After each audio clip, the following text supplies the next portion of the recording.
Welcome to my party, we're just getting started. A life is a dream or a nightmare scarring. Hand me a drink cause I think I've got my party. We're just getting started. A life is a dream or a nightmare scarring. Hand me a drink cause I think I'm going all in.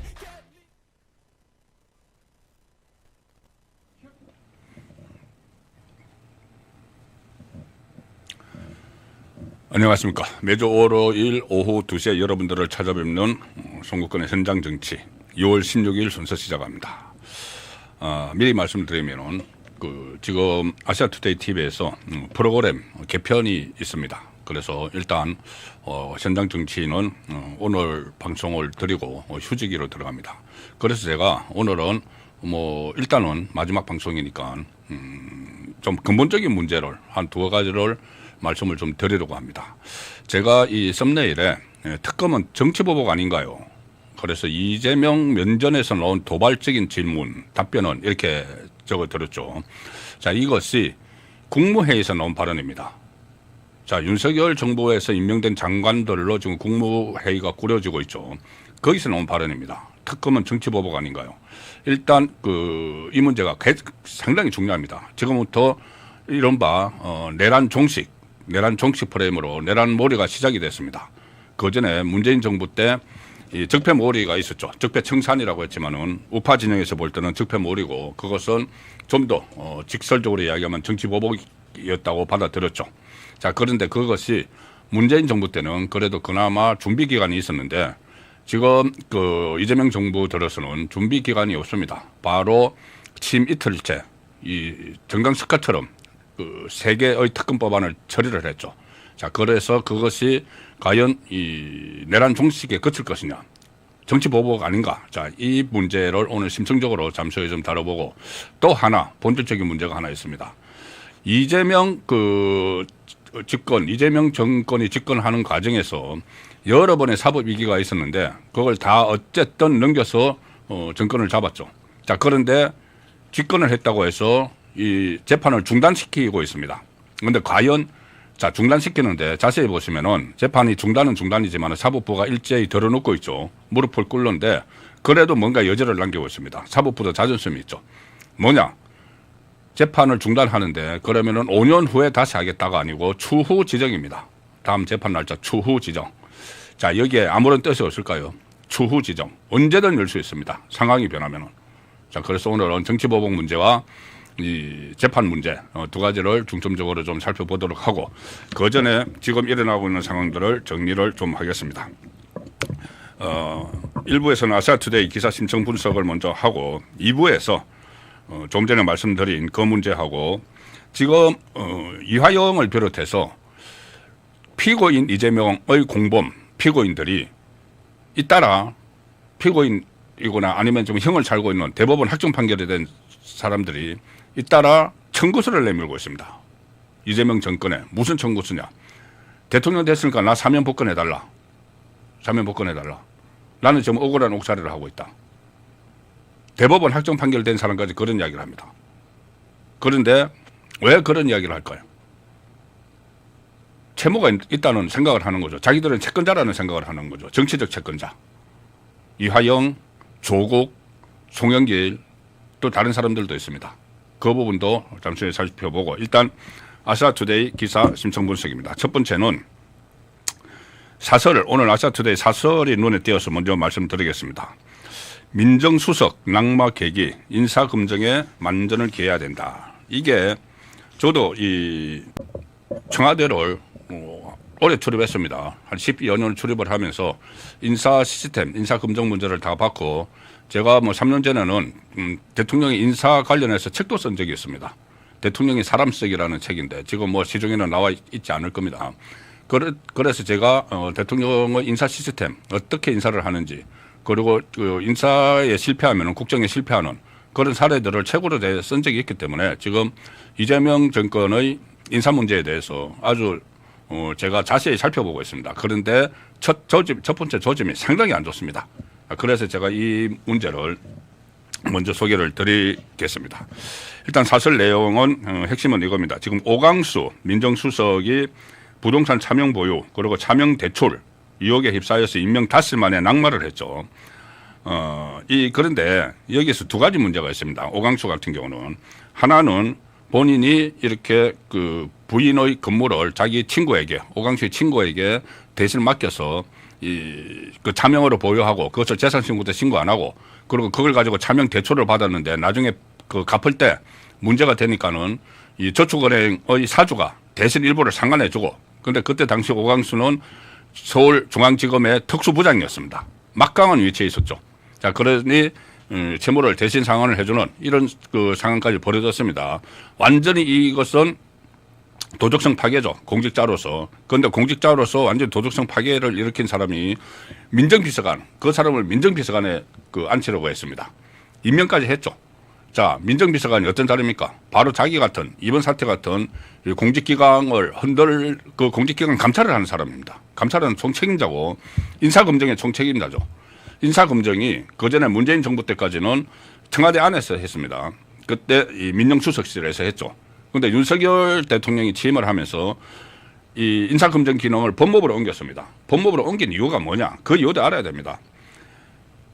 청와대 안에서, 그러니까 지금 대통령실 또 청와대 들어간다고 하는데 청와대 안에서 인사가 이루어지면 이렇게 됩니다. 청와대 안에 있는 인사수석실에서 인물을 청거를 하죠. 청거해서 올리죠. 이제 형식적으로는 그렇습니다. 뭐 대법원 대통령이 낙점을 하지만 이걸 청거해서 올리는 형식을 취하는데, 그러면 그 청거를 해서 올리면은 그 인물에 대한 검증을 같은 청와대 안에 있는 민정수석실에서 하는 거죠. 이건 무슨 의미냐? 한 집안, 한 그 공간 안에서 한쪽이 인사 추천하고 한쪽이 인사 검증을 하면은, 그럼 자기들끼리 이거는 그 대통령 때시니까 그정 봐줘야 돼. 그래, 그 정도는 넘어가. 협의를 해버리는 겁니다. 인사 추천하고 인사 검증 라인이. 인사수석실하고 민정수석실이. 그런 것을 막기 위해서 윤석열 대통령이 취임을 하면서 이 민정수석실을 없앴죠. 그리고 민정수석실이 과도하게 이 어떤 사정기관에 개입을 하는, 이것도 잘못이다 해서 없애고 인사기능을 법무부로 넘겼죠. 법무부 산하 인사관리단으로 넘겼는데, 이번에 이재명 정권이 취임을 하면서 다시 환원했습니다. 민정수석실을 부활시키고 그 총책임자로 오광수를 임명을 했는데, 오광수 자체가 검정을 총책임 지도로 한 그 사람 자체가 비리투성이었죠. 그러니까 그런 상태로 어떻게 인사검증을 합니까? 자기가 그런 온갖 비리가 있고 자기가 다 인정을 했죠. 그런 게 있었다고 인정을 했죠. 자, 그러면 이것은 또 수사 대상입니다. 이걸로 끝나면 안 됩니다. 수사 대상이 돼야 됩니다. 특수부장을 할 때, 검찰 특수부장을 할 때 자기가 빌린 돈, 차명으로 빌린 돈을 그 빌려준 저축은행에서 사주가, 주인이, 오너가 대신 갚도록 했기 때문에 어떤 대가가 있었는지 그것도 다 살펴봐야 되는 거죠. 수사 대상입니다. 그래서 아세트데이는 사실에서 자, 제가 문제가 두 가지라고 하나 말씀드렸는데, 하나는 이겁니다. 이 오광수 전 수석이 이재명의 사법고시 사법연구원 그 동기라는 점 때문에 만에 하나 검증 과정에서 느슨한 잣대를 갖다 댔다고 한다면은 문제가 아닐 수 없다. 이 민정수석은 인사검증과 공직기강 확립 전담하는 자리이기 때문에 능력 못지않게 과거 잘못이나 도덕성을 철저히 따져봐야 된다. 맞죠? 자, 그런데 이 과정에서 요즘 특이한 게 있습니다. 이 사람을 비롯해서 이한주 또 그 여러 사람에 대해서 부동산 문제가 나오고, 김병기 지금 원내대표에 대해서도 그전에 아들이 국정원 특혜 채용 의혹이 나오고 막 그런 것들이 좀 쏟아지고 있죠. 자, 그런데 지금 최근 들어서 문제를 제기하는 쪽은 언론에서 먼저 제기를 하는데 좌파 매체에서 주로 제기를 합니다. 좌파 매체에서 지금 이재명 정권의 새로 발탁되는 인물들에 대한 검증을 막 합니다. MBC, 뉴스타파 이런 곳에서 막 합니다. 경향신문. 오광수는 경향신문에서 했죠. 자, 그게 뭐냐? 좌파 매체에서 검증을 한다는 것은 내부에서 이거 제보에 의해서 기사를 쓰겠죠. 그러면 좌파 매체에 기사를 줬다면 그것은 좌파 쪽에서 준 거죠. 그러면 좌파 안에서 지금 파워게임이 일어나고 있다. 내부 파워게임이 일어나고 있다. 이런 측면도 읽히는 겁니다. 자, 그리고 그뿐이 아니고 지금 김민석, 잠시 후에 말씀드렸지만 김민석 총리 후보자, 이한주 국정기획위원장, 여기도 전부 다 여러 가지, 이 김민석은 뭐 채무 문제, 그러니까 불법 정치 자금 가능성이 있는 그 돈 거래, 그리고 아들의 아파트 산수 문제, 이한주는 국정기획위원장, 뭐 이재명의 기본소득을 설계했다는 그 사람이죠. 성남시부터. 여기는 계속 부동산 그 투기를 근절해야 된다. 이렇게 본인은 이야기하면서 본인은 지난 수십 년 동안 돈을 막 굴려서 30년에 걸쳐서 재개발 지역 아파트 상가를 투기성으로 매입해서 수십억 원대 차익을 보는 자 이런 그리고 또 이 사람들을 정말 어이없게 만들었죠. 어린이날에 중학생하고 초등학생 두 아들에게 어린이날 선물로 상가를 한 호씩 해줬다. 자 이런 사람들이 지금 국정기획위원장에 앉아 있습니다. 여기는 아직 이 사퇴를 안 했습니다. 자 이 부분들에 대한 이 검증도 계속 해야 되는데 그런 부분이 약했다는 이야기가 아시아투데이 사설입니다. 이 아시아투데이 두 번째 기사는 이렇게 이야기했다고 합니다. 김민석, 자 아시아투데이 기사입니다. 김민석 후보 적격성 논란에 100점짜리 후보가 어딨나? 100점짜리 후보가 어딨나? 참 기가 막힌 답변이죠. 지금 이 정권이 인식이 그렇습니다.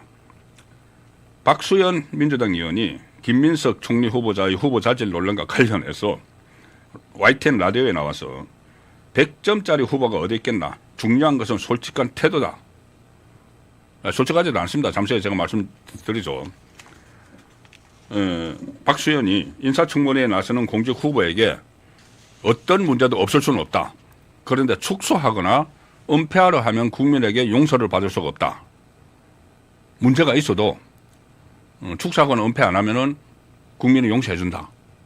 아무리 큰 비리가 있어도 예, 네 잘못했습니다. 하면은 다 그러면 지나가는 겁니까? 조금 전에 오강수도 본인이 다 인정을 했습니다. 언론이 그 차명 재산, 차명 그 대출에 대해서 물어보니까는 송구하다. 내가 과거에 그런 잘못을 했다고 이야기를 했습니다. 그러면 그냥 넘어가야 되나요? 범법 혐의가 있는데. 자, 지금 김민석도 마찬가지입니다.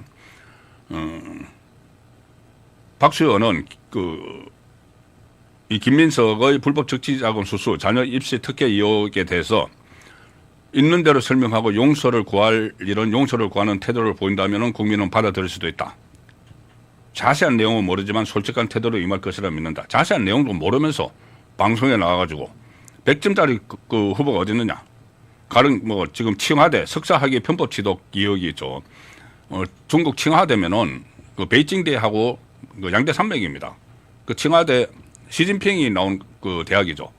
근데 그 대학에서 석사학위를 뭐 9개월 만인가 10개월 만인가 뭐 취득을 했다고 하는데 11개월 만인가 취득을 했다고 하는데 그 기간에 김민석은 민주당 최고위원하고 부산시장 선거 나가고 그런 때인데 겹쳤다는 거죠. 그래서 이것이 다른 경로를 통해서 취득한 것 아니냐 이런 의혹이 있는데 거기에 물으니까는 처음 듣는다. 박수현이 처음 듣는다고 하면서도 문제가 있다면 솔직히 인정하면 되는 것이다. 인정하면 그러면 다 끝나는 건가요? 이만큼 지금 오만한 겁니다. 전 정권 사람들이 오만합니다. 과거에 어떤 잘못이 있어도 다 인정하면은 그냥 넘어가는 거, 퉁튀고 넘어가는 거야. 이런 식으로 지금 이야기를 하는 거죠. 자,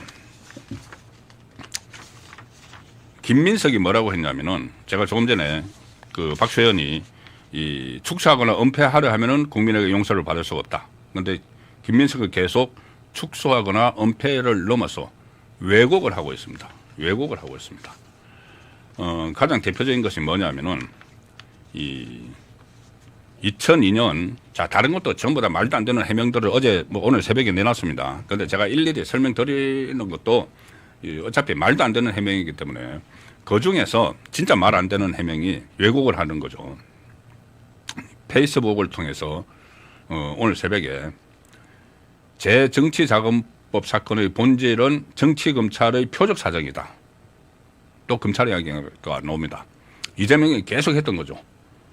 모든 사건, 자기를 둘러싼 모든 사건은 검찰이 조작한 거다. 계속 그럽니다. 주변에서 전부 다 검찰이 조작한 거라고 합니다. 그런데 심지어 김민석은 2002년에 있었던 것도 조작한 거라고 합니다. 뭐냐 하면은 2002년 서울시장 선거에 나왔었죠. 그때 SK그룹에게서 2억 원을 지원받고도 영수증을 발부하지 않아서 정치자금법 위반 혐의로 기소가 돼서 이 노무현 정권 시절인 2004년 징역 8월에 집행유예 2년, 추징금 2억 원을 선고받고 2005년에 대법원에서 유죄가 확정 판결됐습니다. 그런데 이거를 정치검찰이 표적 수사했다고 주장을 합니다. 자, 보십시오.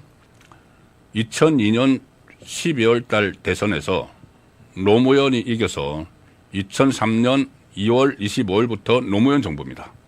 좌파 정부죠.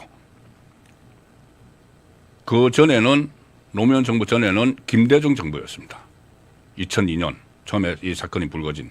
그러면 김대중 정부에 이어서 노무현 정부가 들어섰는데 그 좌파 정부에서 그때 이 DJ, 특히 DJ가 발탁을 한 인물이 김민석이죠. 김민석을 발탁을 한 그 대통령인데 그 대통령이 김민석을 표적 사정을 했다. 이게 말이 되는 이야기입니까 지금? 그 이어진 것이 그리고 이제 법원 판결을 받은 것이 노무현 정권 때입니다. 그런데 이것을 정치검찰의 표적 사정이라고 이야기를 합니다. 자, 그래서 이 앞뒤가 맞지 않는 축소, 은폐, 왜곡한 이것이 더 국민 감정을 거스르는 그 일일 수도 있는 것이죠. 자, 어쨌든 이 김민석이 이 낙마를 하게 되면은 지금 이재명 정권은 초반부터 엄청난 타격을 받을 수밖에 없죠.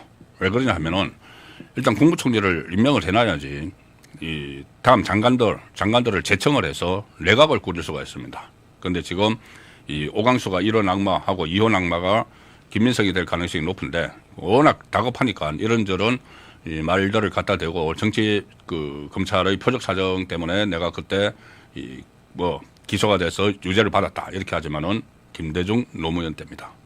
말도 안 되는 소리죠.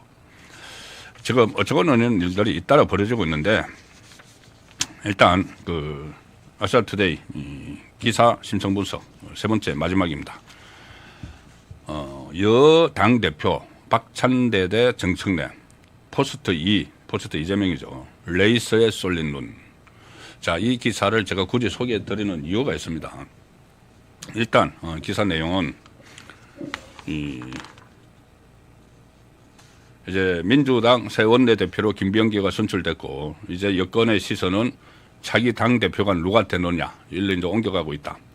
당 대표 임기는 1년에 불과하지만 이재명 정부의 첫 당 대표라는 상징식이 커서 치열한 경쟁이 펼쳐지는데 현재 통상 당 대표 임기는 2년인데 이번 당 대표 선거는 보궐선거 형식이죠. 그때 이재명이 6.3 대선 출마를 위해서 대표적으로 사퇴를 하면서 공석인데 이게 그 보궐선거라서 앞으로 한 1년 합니다. 자, 이미 정청래가 법사위원장을 1년 만에 그만두고 원래 2년 하는 건데 그만두고 이 당대표의 출사표를 던졌습니다. 그래서 이제 당대표의 정청래가 되느냐 박찬대가 되느냐 둘 다 맹목적인 충성파죠. 이재명에게 맹목적인 충성파입니다.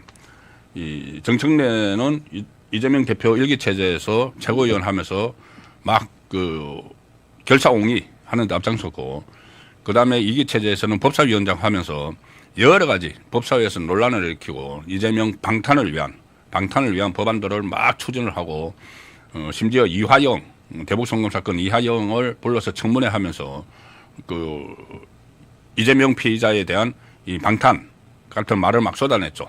본인이 대북송금 사실을 그 전에 이재명 도지사에게 보고를 했다가 철회한 이유에 대해서 뭐 검찰청에서 술판을 벌여서 해요를 했다.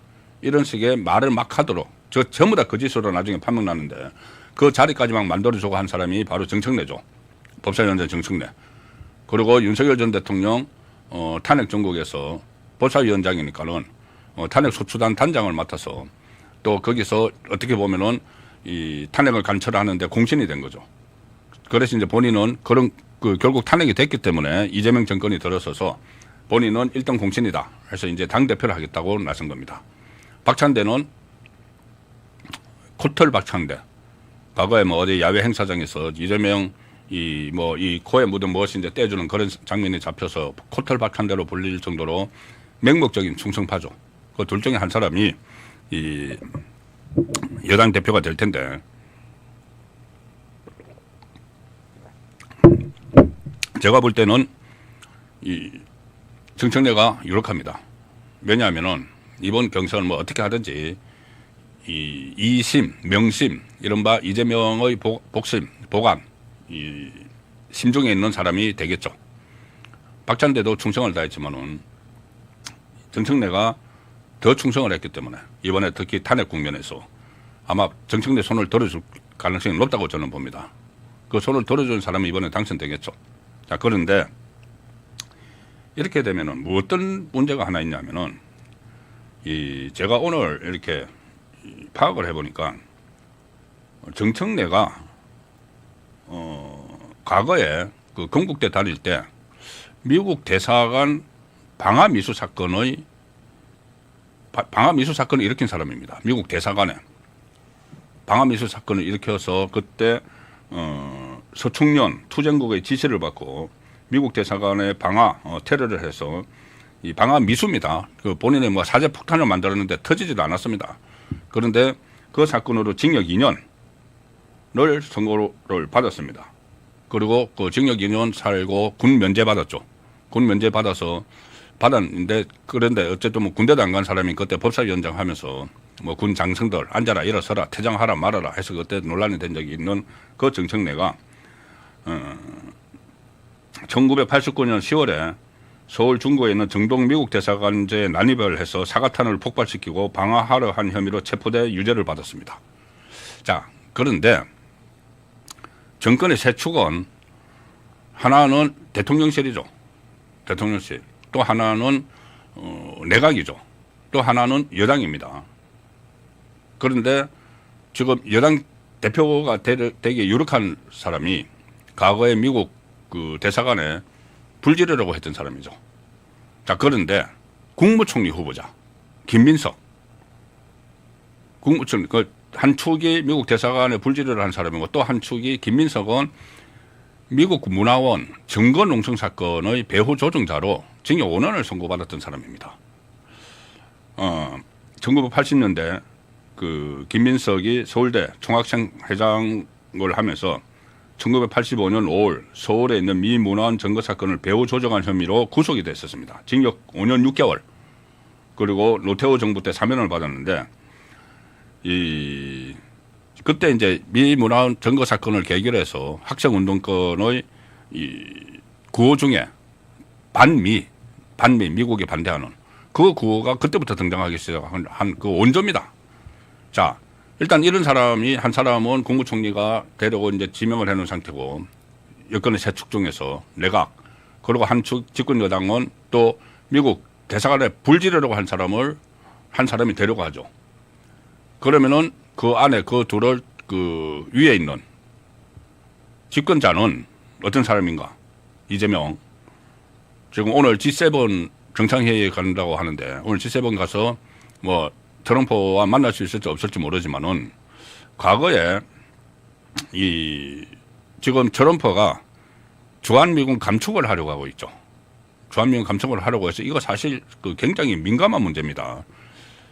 김정은이 지금 우리나라를 그전에는 이제 동족 이런 개념으로 하다가 지금은 적대국가 개념으로 바꿨습니다.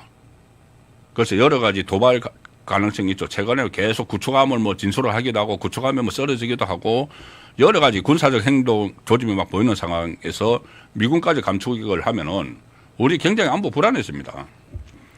그런데 이재명은 과거에 주한미군을 점령군이라고 표현을 한 적이 있습니다. 점령군이라고 표현을 했고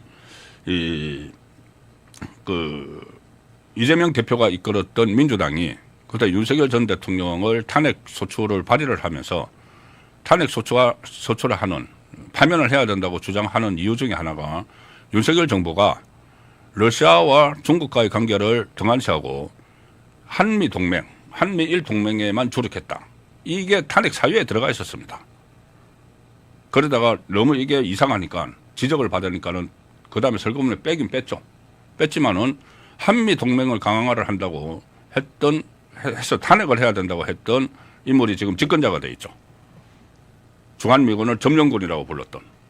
그런데 그 양쪽에 하나의 축들을 형성하고 있는 내각 수반이 되려고 하는 사람은 미국 문화원을 장기 농성을 했던 사람, 그리고 또 한 사람, 여당 대표가 하던 사람은 미국 대사관에 불 지르려고 했던 사람. 그럼 미국 입장에서 과연 어떻게 볼까요? 그러니까 왜 미국 눈치를 보는 것이 아니고 지금 말씀드린 대로 주한미군 감축 이야기가 나오고 미군을 빼서 뭐 괌 쪽으로 돌리겠다. 그리고 심지어 이게 주한미군이 이 관세 전쟁하고도 연결이 되어 있습니다. 7월 달 되면은 고율 감세가 이제 시행이 됩니다. 지금 유보해 놨죠.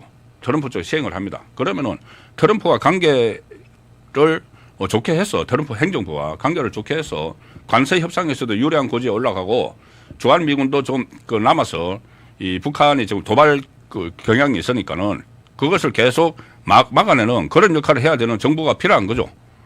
그런데 지금 정부를 구성하는 사람들이 전부 다 미국 문화원에 뭐 증거를 했다거나 대사관을 불지르려고 했던 이런 사람들의 핵심에 있고 주한미군을 점령군이라고 불렀던 사람이 집권자로 있기 때문에 제가 굉장히 불안하다는 말씀을 안 드릴 수가 없는 겁니다.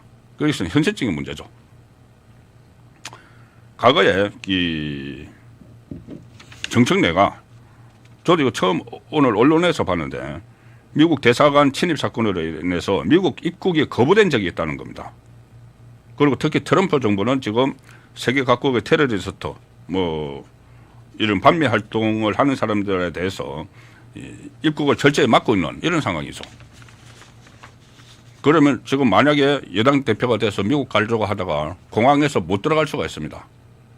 심지어 이재명 대통령도 그 대북 송금 사건이 지금 뭐 재판은 중단이 됐지만은 그것이 그 이화영 공범 이화영이 유죄가 대법원에서 확정됐죠.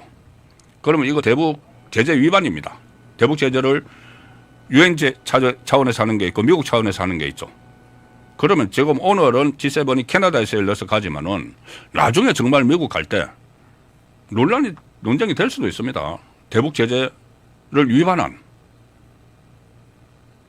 그런 인물이기 때문에 어쨌든 전반적으로 상당히 좀 안보 측면에서 굉장히 지금 불안한 그런 초반 행보가 되고 있다는 말씀을 드리기 위해서 제가 민주당 당대표 경선 이야기를 먼저 꺼내서 설명을 드렸습니다.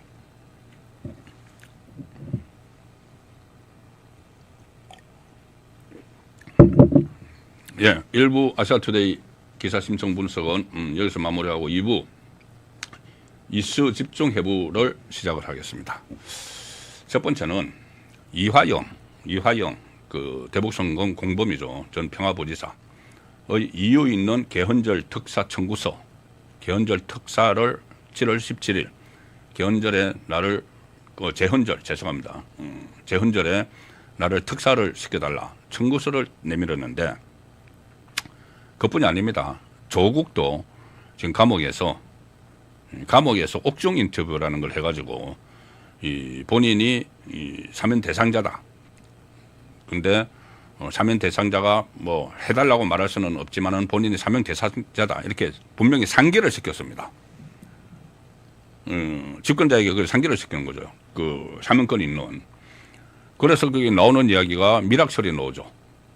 이게 최강욱 전 민주당 의원이 그런 이야기를 했습니다. 먼저 했습니다. 뭐냐 하면은 이재명이 조국에게 구속이 되고 나서인지 구속되기 전인지 어쨌든 조국에게 본인이 집권을 하게 되면은 하루속히 사면을 해주겠다는 약속을 했다는 이야기가 민주당 안에서 나오고 있죠. 사면을 해주겠다 약속을 했다. 자, 그런데 왜 약속을 했을까? 대가가 있어야 되는 거죠. 이거는 일단 민주당 안에서 나온 이야기고 확인은 된 것은 아닙니다. 아니지만 충분히 합리적 의심이 가능한 부분이 있죠. 자, 이번에 조국당에서 후보를 안 냈습니다. 조국은 감옥에 있어서 출마를 못한다고 하지만은 다른 사람이 나올 수도 있었죠.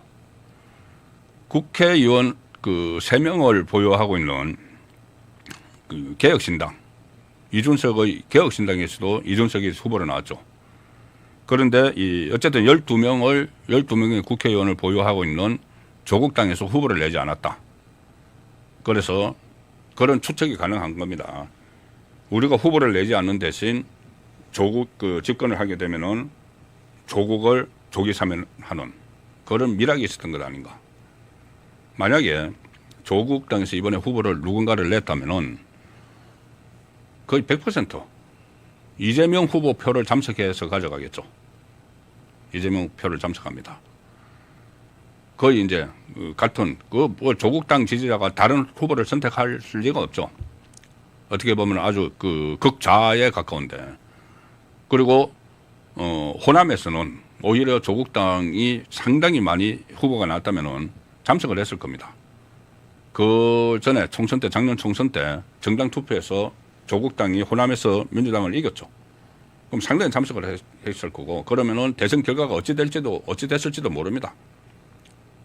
여기서는 이준석이 한 8몇 % 가져가 버렸는데 거기서 나서 한 뭐 그 정도 가져가 버리면은 대선판 거꾸로 뒤집어질 수도 있었던 거죠. 자, 그러면 이제 그렇게 했기 때문에 어떻게 되면은 이재명 정권이 출범하는데 공로가 큰 거죠. 그러면 그것이 이제 보답을 해야 되는 게 빨리 사면을 시켜주는 거죠. 사면 복권까지. 자, 그래서 조국이 이 옥중 인터뷰라는 걸 통해서 그런 메시지를 은근히 전달을 했고 송영길도 지금 옥중에 있는데 사면을 요구를 하고 있는 것 같습니다. 그 중에서 또 여러 사람이 있는데 가령 예를 들어 김인섭은 대법원 확정 판결됐죠. 그런데 백현동에서 이 로비를 해서 이 4단계 그 용도 변경 그 옹백 아파트 그 로비를 했다. 그리고 그 인허가권 가지고 로비를 했다고 해서 5년이 확정돼서 지금 징역을 살고 있죠. 그런데 김인섭이 인허가권을 가지고 와서 로비를 했으면 그 인허가권을 가지고 있던 사람은 당시 성남시장 이재명이죠. 그러면 김인섭도 뭔가를 폭로를 할 수가 있습니다. 김용도 마찬가지죠. 김용 그때 그 대선 때 2022년 대선 때 호남에 이제 조직 만들기 위해서 이재명 후보 조직 만들기 위해서 이 대장동 업자들로부터 돈을 받아가지고 지금 구속됐다가 풀려나 있죠. 그런데 지금 추징금을 물어야 된다고 합니다. 7억을 추징금을 물어야 된다고 하는데 그 돈을 자기가 쓴 게 아니죠. 이재명 후보를 위해서 조직을 만드는 데 쓴 걸로 알려지고 있죠. 그런데 자기가 물어야 될 상황이 되면은 또 어떤 말이 나올지도 모른다. 그래서 이 청구서를 계속 내미는데 그 청구서를 받아들이지 않으면은 사면 복권을 안 해주면은 뭔가 폭로가 나올 수도 있다. 이런 이야기입니다. 결정적인 순간에 폭로가 나오면은 분위기가 확 바뀔 수가 있습니다. 전국에.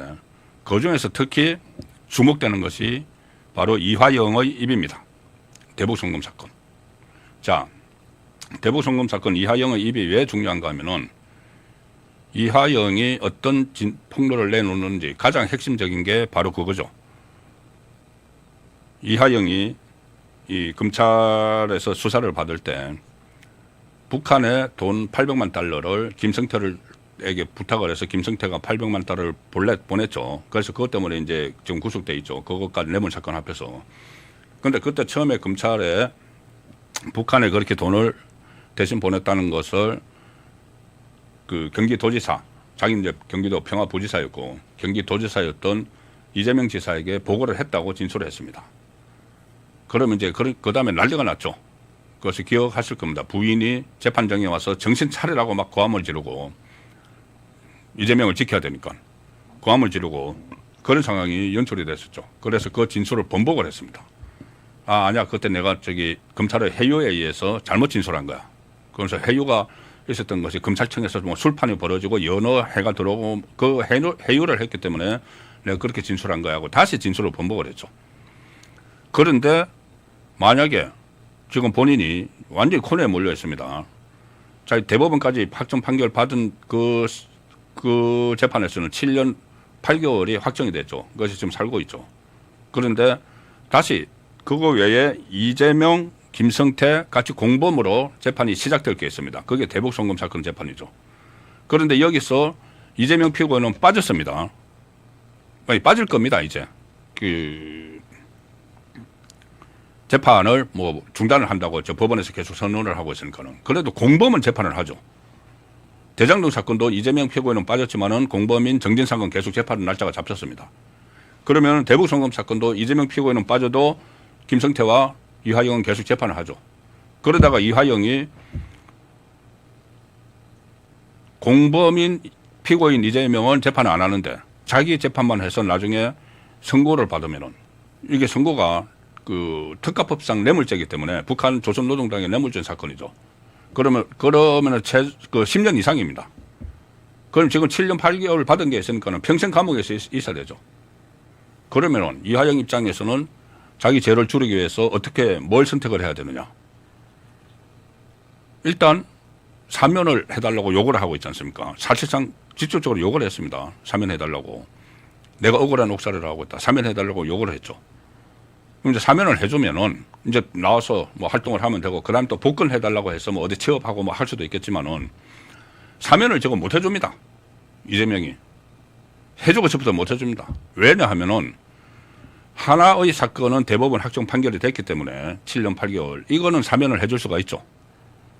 형기를 이제 3분의 1 이상 살면은 그때부터 해줄 수가 있죠. 그런데 다른 재판이 진행 중이죠. 이재명 본인이 공범으로 있는 대북 송금 사건이 이제 공판 준비 기일이 7월 달에 예정이 되어 있습니다. 아직 이거는 취소 안 됐습니다. 그러면 이게 법적으로 사면을 못 해준다고 합니다. 다른 재판이 하나가 있기 때문에. 이게 확정 판결이 돼야지 사면을 해주는 거죠.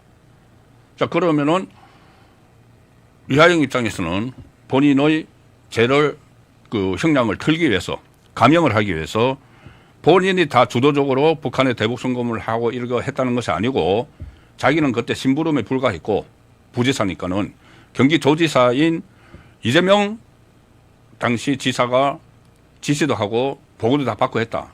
이렇게 이야기를 하면은 본인은 확 형량이 줄어들 수도 있죠. 그냥 시키는 대로 했으니까. 도지사가 시키는 대로 부지사가 했으니까. 그러면 그렇게 되면 어떻게 되느냐. 이재명 대통령은 지금까지 다 거짓말을 해온 게 되는 거죠. 쌍방울에 대해서 레이사 해본 적밖에 없다. 이런 이야기를 했지 않습니까? 그런 이야기를 하고 또 그 대북 송금 사건 보고받은 적이 없다. 이런 이야기를 계속했죠. 조작됐다. 그런데 김성태가 대신 돈을 준 김성태 쌍방울 회장이 이 돈을 대신 내주고 나서 이화영의 전화기로 이화영하고 술자리에 있다가 이화영의 전화기로 전화를 바꿔서 당시 이재명 대표하고 이재명 경기도지사하고 통화를 했다. 그래서 이 돈을 대신 북한에 보내서 고맙다는 말도 했다. 이런 진술이 있었죠.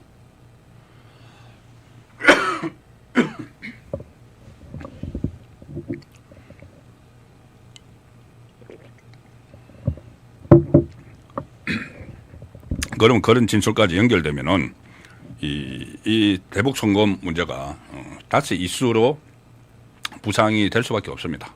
그러면은 이 정치적으로 큰 논란이 일어날 테고 나아가서 이 재판이 다시 열려야 된다는 그 여론도 확산이 될 수가 있습니다.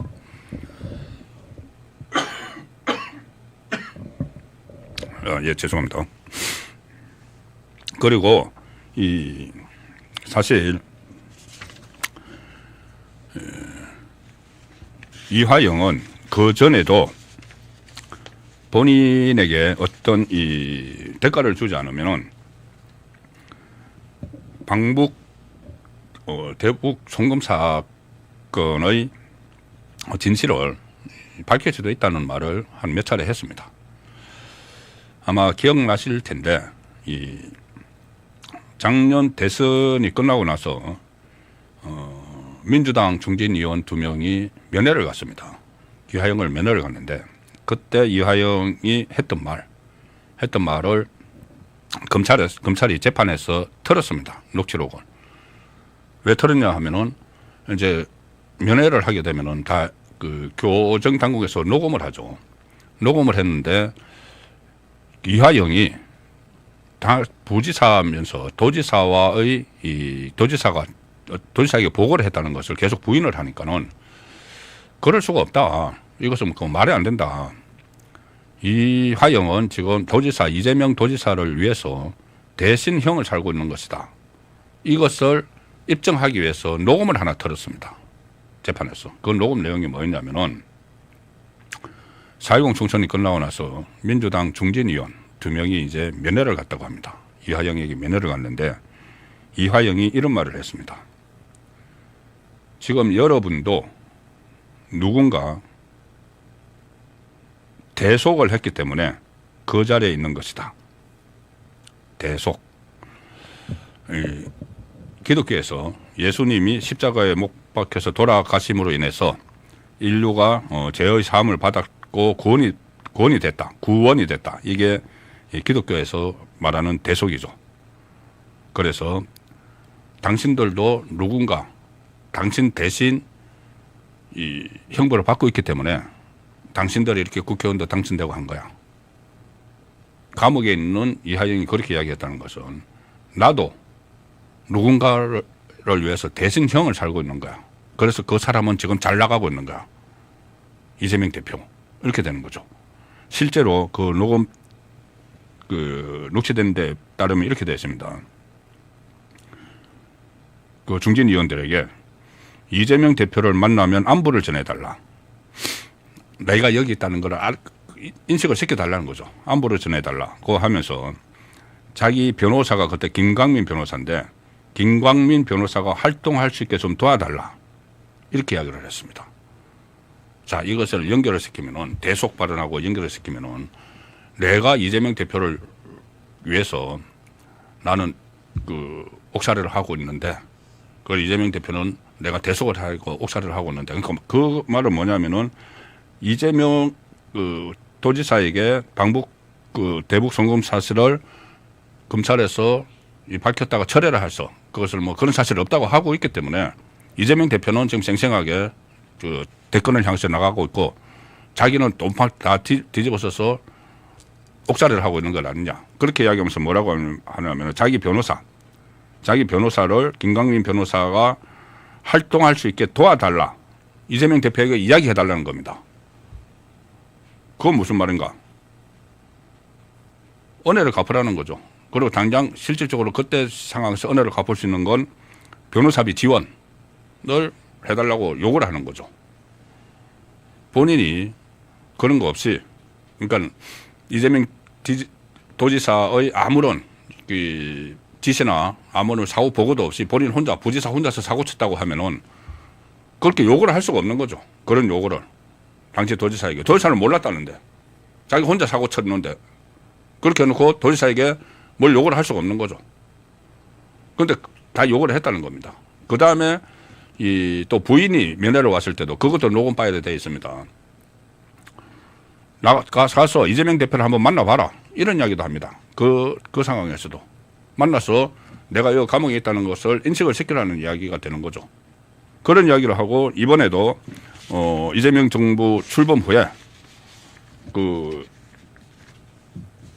페이스북에 글을 올려서 내가 지금 수감자들이 어떻게 페이스북에 계속 글을 올리는지 모르겠는데 누군가에게 이제 줘서 그렇게 하겠죠. 거기서 이런 글을 올립니다. 자기는 억울한 옥살이를 하고 있다고 합니다. 검찰 독재 정권의 탄압으로 억울한 옥살이를 하고 있는 시민들에게 제자들을 찾아줄 때다. 조국, 송영길 그리고 자기 이화영을 비롯한 검찰 독재 정권의 수많은 사법 탄압 피해자들 시민들을 함께 연대해서 직접 사명복권을 관철해내자. 자기는 억울한 옥살이를 하고 있다. 조금 전에 말씀드린 대속 발언하고 같은 거죠. 대속.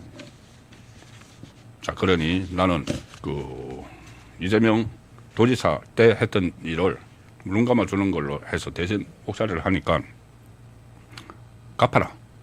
청구서가 나오고 있는 겁니다. 그런데 그 이재명 대통령 입장에서는 그것을 사면을 해줄 수가 없는 거죠. 진행 중인 재판에 있기 때문에. 그러면 그 다음에 수수는 이화영이 자기 죄를 스스로 털어내기 위해서 진실을 이야기하는 방법이 있겠죠. 자, 그렇게 되면은 대북 송금 사건 상당히 큰 변곡점이 생기리라고 봅니다. 그래서 제가 이 이수 집중 회부를 순서를 바꿔서 피고인 이재명 재판은 정말 5년 후에 열리게 될까? 아니면은 그 전에도 열릴 수가 있을까? 이런 부분을 좀 설명을 드릴까 합니다.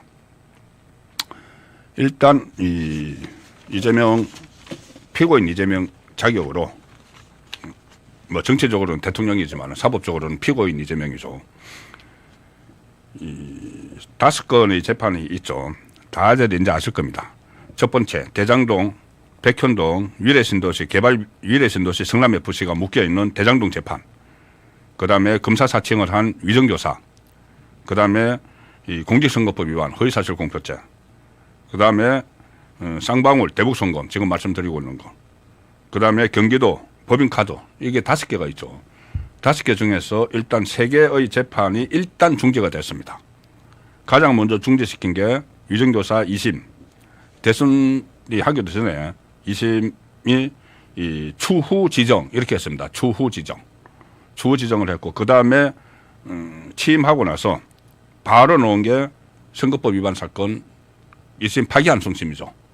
대법원에서 유죄 취지로 파기환송을 해서 그게 원래 대선 기간 중에 날짜를 잡았다가 이것을 막 급박이 들어오니까는 민주당 쪽에 급박이 들어오니까는 이 대선 후 18일로 지금 원래대로라면 모레 재판이 열려야 되는 거죠. 이 18일로 잡았다가 이재명 후보가 승리를 하니까는 바로 이것을 추후 지정 이렇게 바꿨습니다. 그렇게 되니까 또 하나 대장동 1심 재판부도 추후 지정 바꿨죠.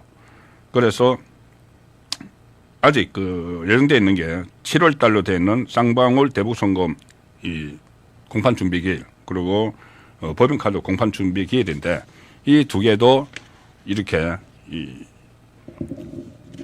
열리지 않을 추후 지정으로 할 가능성이 있겠죠.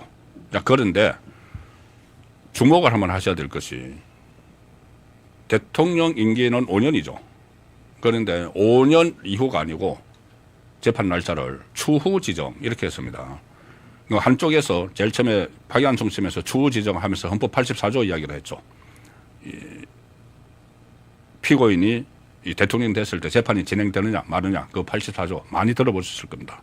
그것을 자의적으로 해석을 해서 일단 재판이 중단된다 이렇게 해서 추후 지정을 했는데 중단되고 추후 지정한다는 것이 중단된다고 하는 것이 영원히 없어지는 게 아니고 추후 지정이 5년 후에 재판 연다는 것도 아닙니다. 사실 이대로 가서 5년 후에 재판을 어떻게 합니까? 5개의 재판이 전부 다 5년 동안 딱 멈췄다가 5년 후에 다시 재판 시작. 그거 가능할까요? 그때 재판부도 다 바뀌고 정인들도 지금 뭐 어떻게 되실지 모르고 아마 그 사이에 재판 다 없애려는 노력을 할 겁니다. 권력을 가지고. 그러면은 어떤 일이 벌어질지 모르죠. 어쨌든 그럼 이 5개 재판이 완전히 다 5년 동안 멈췄을 것인가? 저는 그렇지 않다고 봅니다. 몇 가지 변곡점이 있어서 재판이 다시 열릴 가능성이 배제할 수 없다.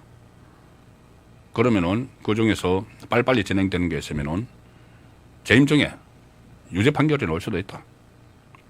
물론 형사소송법을 또 아직 꽉 쥐고 있습니다. 고쳐서 피고인이 대통령이 되면은 모든 재판을 중단한다.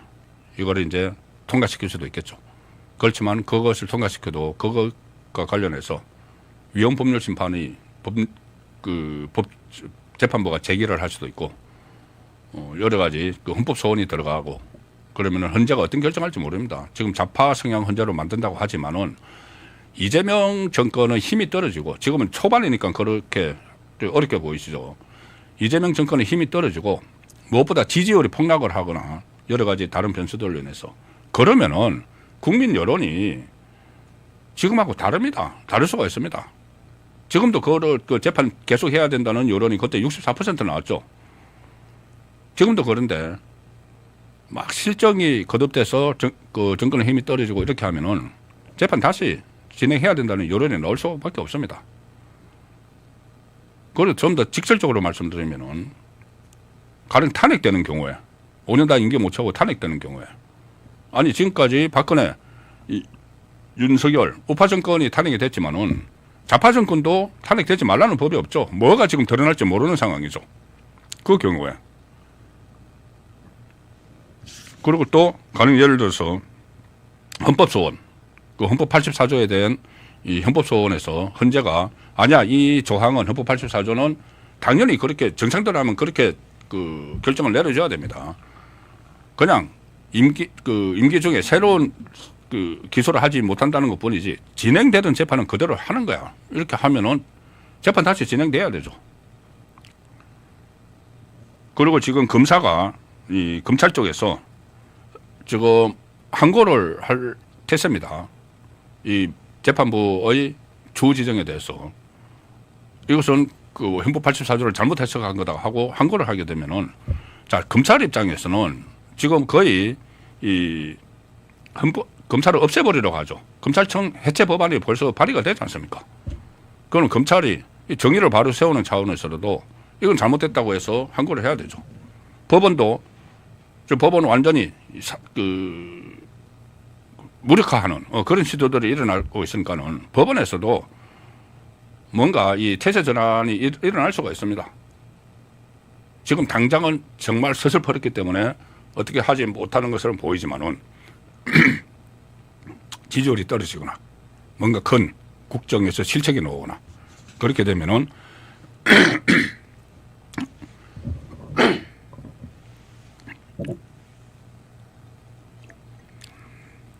재판이 속개될 가능성도 여전히 배제할 수 없다는 말씀을 드리겠습니다. 그리고 제가 처음에 말씀드린 대로 자, 이 썸네일 내용입니다. 특검은 정치보복 아닌가요? 이 면전서 나온 도발적인 질문, 답변은 어떻게 나왔을까요? 지금 3대 특검법이 곧 들어갑니다. 소위 말하는 내란 특검법, 김건희 특검법, 순직해병 특검법. 검사만 120명. 120명 검사, 파견 검사.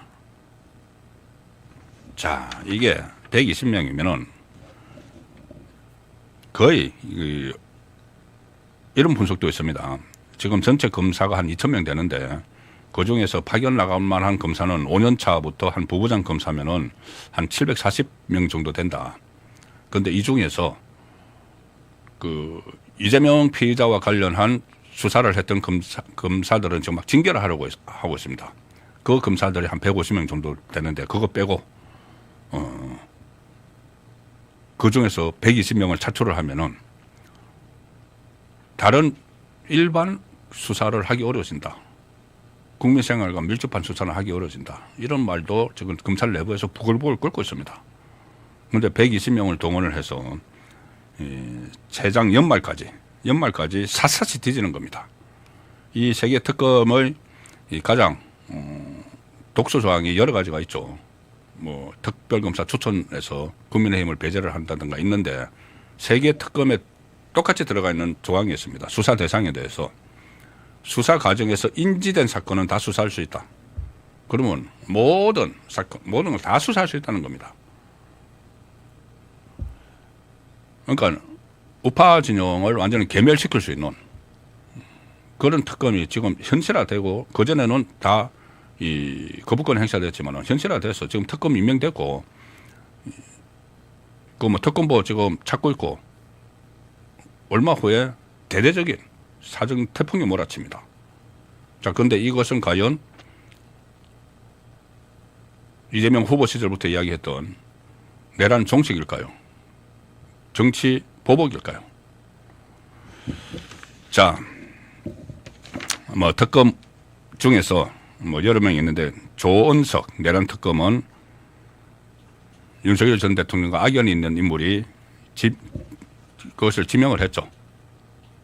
그리고 김건희 특검 민중기 우리법 연구의 핵심 인물 했어. 다 목적이 있는 겁니다. 어떤 그 전에 구원이 있는 악연이 있는 같은 검찰 출신을 특검으로 이렇게 딱 끄집어낸 것은 어떻게 보면 복수의 칼날을 쥐어준 거나 마찬가지죠. 그러면 이것이 정치보복 아닌가? 이게 그냥 내란 종식일까? 자, 저렇게 물어보는 사람이 누구냐 하면은 지금 이 정말 아이러니한 상황이 하나 발생을 했습니다. 이미 뭐냐면은 이 3대 내란 특검법이 국회에서 이제 민주당이 주도로 통과를 시켰죠. 그러면 그렇다고 바로 법률로서 효력이 발생되는 게 아닙니다. 국무회의 심의 의결을 거쳐서 대통령이 공표를 하면은 그게 관보에 게재가 돼서 그때부터 효력이 발생을 하죠. 관보가 게재가 된 이후에도 어느 정도 기간이 있는데 그때부터 이제 효력이 발생을 합니다. 그런데 국무회의 심의 의결을 거쳐야 되는데 지금 국무회의는 윤석열 정부에서 임명된 사람들입니다. 이재명 정부에서 국무위원들을 다 하려면 한 2달 가까이 걸립니다. 지금 근데 그 국무총리가 낙마할 수도 있기 때문에 국무총리 지명자가 더 걸릴 수도 있죠. 왜냐하면 인사청문회를 거쳐서 장관이 돼야지 국무위원이 되니까. 그런데 그 사이에 이 윤석열 정부 장관들이 일종의 부역을 하고 있는 상황이죠. 특히 다른 것은 그렇다고 쳐도 국정 연속성을 위해서 자, 이 소위 말하는 내란 특검법은 수사 대상에 그 국무위원들이 들어가 있습니다. 이주호 총리 권한대행을 비롯해서 국무위원들이 들어가 있습니다. 왜 들어가 있느냐? 비상계엄 때 국무회의를 참석했던 사람이 대법원 이제 다 많이 나갔는데 그 한덕수 전 총리나 다 나갔죠. 그런데 한 5명이 아직 남아 있습니다. 그 남아 있는 사람들은 수사 대상입니다. 이재명 후보 시절에 그런 이야기를 했습니다. 이 지금 강요를 비롯해서 정부 곳곳에 내란 동조 세력이 숨어 있다. 그걸 다 찾아내서 처벌을 해야 된다. 그 하고 나서 내란 특검법이 굉장히 세졌습니다. 검사 수도 늘리고 막 세졌습니다. 일종의 이재명 지침이 있고 나서. 그런데 그거를 심의 의결을 한 사람들이 윤석열 정부 국무위원들입니다. 자기를 수사 대상으로 하는 법안을 심의 의결을 했죠. 그렇지, 전에 그렇게 하지 말고 전부 다 빠져버려야 된다는 말씀을 드린 적도 저는 있는데 그렇지 않고 참석을 했습니다. 혹시라도 여기서 협조를 안 해주면은 나중에 어떤 불이익을 받을까는 생각도 했을 수가 있죠. 자, 그 자리에서 한 사람이 총대를 메고 묻습니다. 국무회의에서. 국무회의를 주재하는 이재명 대통령에게 누가 묻느냐? 이진숙 방통위원장입니다. 이진숙 방통위원장은 정식 국무회의 멤버가 아닙니다. 배석자죠. 배석자니까는 의결권이 없습니다. 그런데 발언권은 있죠. 이진숙 방통위원장이 일종의 직격탄을 날립니다. 뭐라고 했냐면은 그러니까 이재명 대통령 면전에서 지금 하는 특검이 이제 특검을 심의를 하고 있는 겁니다. 그 자리에서 이 특검이 정치보복으로 비칠 수 있다. 정치보복으로 비칠 수 있다. 이렇게 이야기를 합니다. 대선 과정에서 이재명 후보가 통합의 대통령이 되겠다고 했는데 그 정신에도 맞지 않다.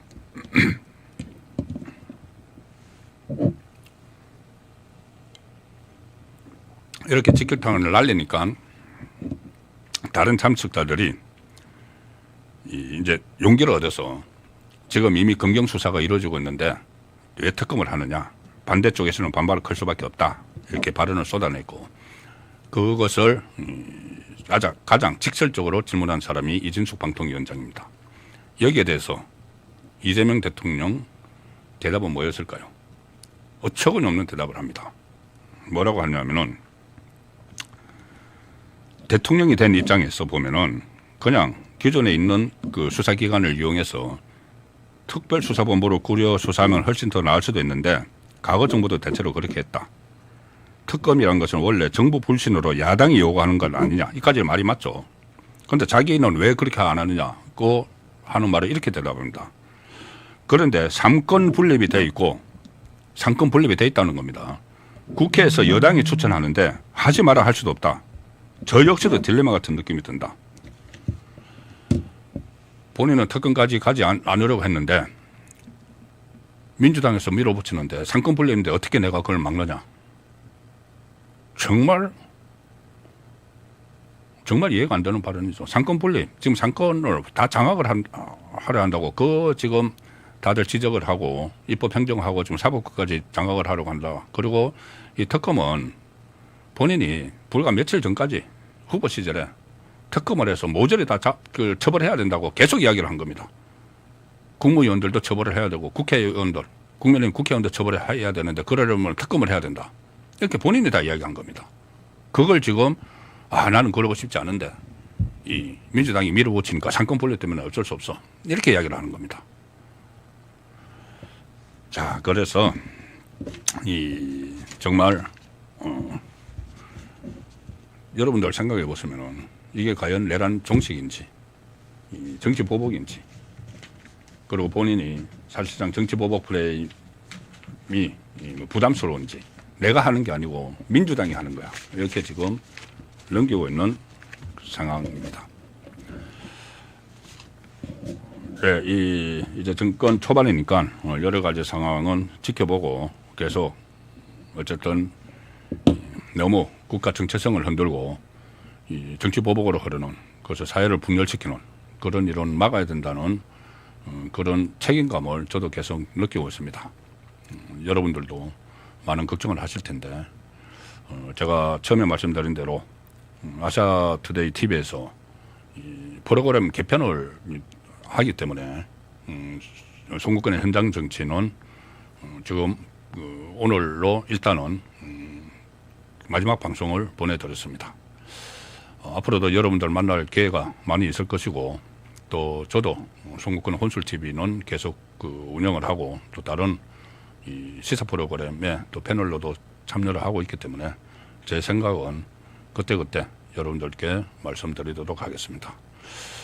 예, 그동안 이 송권의 현장 정치 한번 중간에 한번 또 휴지기가 있었는데 다시 연결이 되면서 여러분들에게 많은 사랑을 받았고 또 제 생각을 전해드릴 수 있는 기회가 있어서 참 좋았습니다.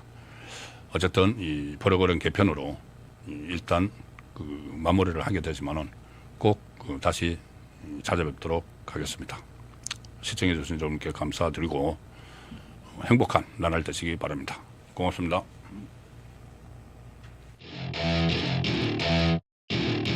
Welcome to my party, we're just getting started. A life is a dream or a nightmare scarring. Hand me a drink cause I think I've got my party. We're just getting started. A life is a dream or a nightmare scarring.